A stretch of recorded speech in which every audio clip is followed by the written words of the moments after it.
Apoio Mosaic, especialista em fertilizantes. Olá, esta é mais uma edição do programa que é o Ponto de Encontro do Agronegócio. E hoje eu recebo para uma entrevista aqui em nosso estúdio o advogado Rogério Brandão. Ele é assessor jurídico do Instituto Pensar Cacau e vai falar nada mais que o assunto dívidas dos cacauicultores. É um prazer recebê-lo aqui, doutor Rogério. O prazer é meu, o prazer do IPC. Doutor Rogério, para começar, o que o senhor tem de novidades para contar para a gente? Nós temos as decisões judiciais, né? As decisões judiciais têm sido favoráveis, elas têm sido amplas, no sentido que abrangem desde os contratos de securitização até o PESA e a terceira e quarta etapa, sempre com o pedido de indenização atendido, né? Uma indenização a ser apurada posteriormente, na maioria dos casos, mas em outros casos a própria Justiça fixando valores de indenização. O que é importante, é um alento para toda a classe produtora e é importante que as pessoas não se intimidem, elas vão em frente, propõem as ações e com esses resultados positivos, que são as novidades, digamos assim, na área jurídica, é o atendimento do judiciário e a sensibilidade do judiciário com as questões relativas à vassoura de bruxo. Então acredito que são novidades que propiciam cada vez mais as pessoas a buscar a justiça. O IPC está entrando com uma ação contra a CEPLAC. Por quê? Essa ação tem uma amplitude muito grande, porque ela abrange a totalidade dos cacauicultores, né?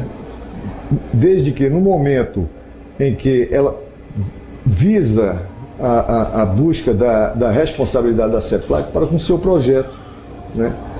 Porque o cacauicultor, no momento que ele fez o contrato, ele se obrigou, nas cédulas rurais, a seguir as orientações da CEPLAC.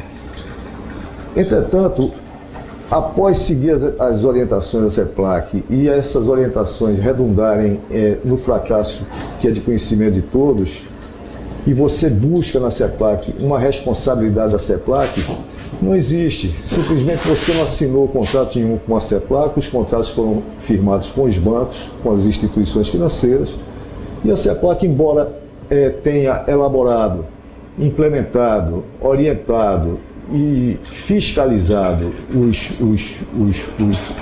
o projeto, né, por ela desenvolvido, muito embora ela tenha feito tudo isso, na hora do erro, ela não assume o erro, não tem como você responsabilizar a CEPLAC pelo erro, né? Então, esta ação ela visa basicamente a vinculação da CEPLAC com o programa por ela desenvolvido, que muito embora entre a CEPLAC e o cacauicultor exista o banco, o que se quer é que a CEPLAC assuma ou que a Justiça declare, né, que o vínculo da responsabilidade da CEPLAC para com o projeto dela.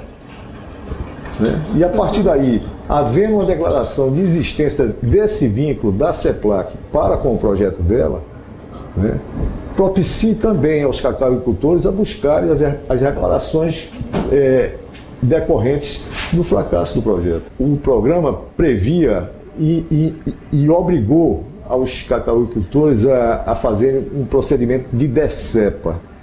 A DECEPA nada mais é que a corta total e absoluta do cacaueiro. Então, a orientação foi da CEPLAC. O produtor seguiu, porque ele tinha que seguir. No momento que deu errado a orientação, ficou o produtor com prejuízo. Mas quanto tempo leva para a Justiça tomar essa decisão? É um procedimento processualmente simplificado, diria eu, né? Porque existe o pedido da declaração, né? Existe o momento da defesa, né? Então, a partir do momento da defesa, o juiz estabelece um juízo de valor. Se ele se sentir seguro para julgar, ele julga de imediato entre o pedido e o que foi oferecido como defesa. Caso ele sinta necessidade de mais elementos, de mais provas, ele designa ou audiências ou perícias ou algum outro meio de prova que venha a convencê-lo do pedido ou não. Isso pode levar anos? Não diria que muitos anos, eu diria que um tempo razoável, talvez um ano e meio, não mais do que isso. O senhor tem tido muito contato com os produtores, com as ações que são colocadas na justiça, mas essas decisões levam muito tempo para serem tomadas? Aqui nós temos aqui uma dificuldade aqui no interior do estado com relação à questão de juízes, né? Porque existem algumas comarcas onde os juízes permanecem por um tempo razoável, mas tem outras comarcas que não dão tanta sorte, os juízes não permanecem, né? Então a região aqui tem uma certa carência. Se não houvesse esses problemas de dificuldade mesmo de juiz, eu diria que o processo duraria entre 1 ano e meio, 2 anos, 2 anos e meio. É um prazo mais ou menos dentro da normalidade. E em relação às execuções fiscais? Essas execuções fiscais é o que preocupa, e a mim particularmente me preocupa muito, porque esses débitos foi mais um castigo que impuseram aos produtores, né? Porque eles foram transferidos para a União, né, atendendo a uma regra de uma medida provisória de 2001, né, e essa medida provisória visava o fortalecimento das instituições financeiras públicas, seguindo a mesma linha do que o governo tinha feito com as instituições financeiras particulares quando implantou o PROE, né, que saneou o mercado, onde tivemos aí alguns bancos que desapareceram, como o Banco Nacional, o Bamerindos, o Banco Econômico. Então, nesse mesmo sentido, essa medida provisória chegou com essa intenção de fortalecer as instituições financeiras federais. E para fortalecer, a União, nessa medida provisória, passou a admitir a constituição de crédito a seu favor através de débitos de contratos agrícolas. E esses débitos eram transferidos para a União, inclusive, como forma de dação em pagamento pelas próprias instituições financeiras públicas. E nisso, os débitos dos cacauicultores, a partir de então, eles foram, de alguma forma, ficando inadimplidos ao longo do tempo e ao serem caracterizados como débitos passíveis de serem transferidos para a União, aí sim veio um outro problema grande para todo mundo, vinculado à questão da produção do cacau, porque eles começaram a ser transferidos e nesse momento a União começou a constituí-los como crédito e começou a notificar os já devedores, né, que deveriam pagar aqueles créditos que seriam a partir de então da União. Como as pessoas não dispõem desses recursos para pagar, os recursos passaram a fazer parte da dívida ativa da União e no momento da dívida ativa sem pagamento vem as execuções fiscais. O processo de execução por si só ele já é um processo perverso, né, para o devedor. Em se tratando da titularidade do crédito da União, os privilégios são maiores ainda. Então essa perversidade, digamos assim, ela é bem maior. A chance de defesa para o devedor é muito pequena. E aí entra uma questão que fica no limiar entre uma coisa e outra, porque se você não tem como se defender numa execução fiscal, né, promovida pela União, fatalmente você vai perder o seu patrimônio.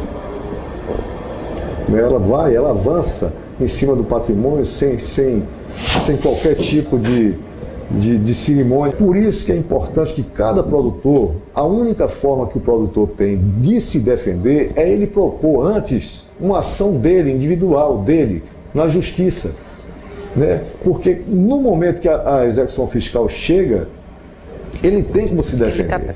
Doutor, nós temos aqui algumas perguntas de internautas que enviaram para a nossa produção para que sejam esclarecidas pelo senhor. É importante. Vamos lá. A primeira, esse daqui, o primeiro não se identificou, mas ele falou o seguinte: gostaria de saber o que pode acontecer com o cacauicultor que não tiver condições nenhuma de quitar ou renegociar a dívida, já aconteceu, né? Quem optou ou não já foi o caso.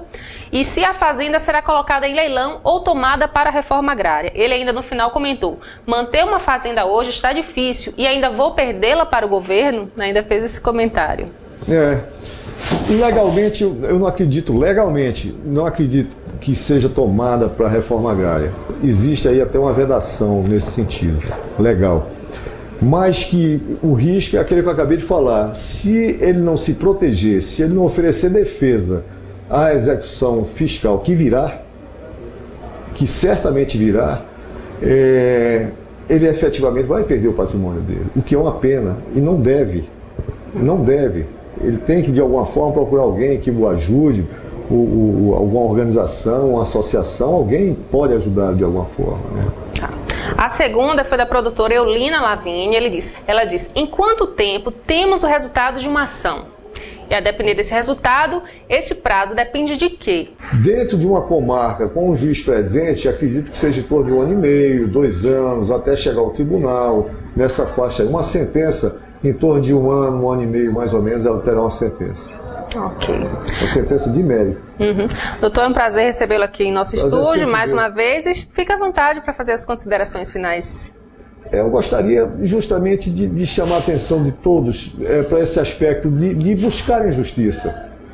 É importante que se unam, é importante que essa ideia cresça de todos irem à justiça, né, para evitarem exatamente a perda do patrimônio, evitarem transtornos pessoais e transtornos familiares, e inseguranças e ausência de cidadania, por ausência de crédito. Então, se todos se unirem e buscarem a justiça tem atendido, né? A justiça tem respondido, a justiça tem acolhido os anseios do produtor de cacau.